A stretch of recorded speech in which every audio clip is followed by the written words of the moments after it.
Millions of Americans own a home fire extinguisher. But be honest now, how many of you actually check it and service it regularly? Didn't think so. It's simpler than you think. Let's fix that. Once a year, check 3 things. First, your pressure gauge should read in the green. Second, verify the safety pin is in place. And third, check that the hose is unobstructed.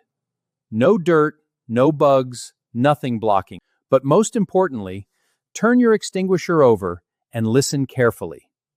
You should hear what sounds like sand moving freely inside. Turn it back over. The material inside should shift back just as freely.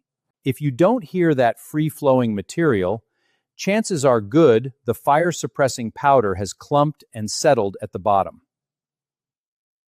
That means it'll only release propellant gas, no material to actually smother the fire.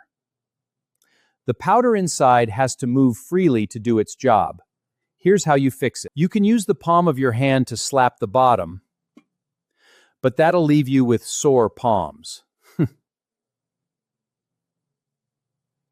I recommend buying a rubber mallet and using this to strike the bottom of the extinguisher.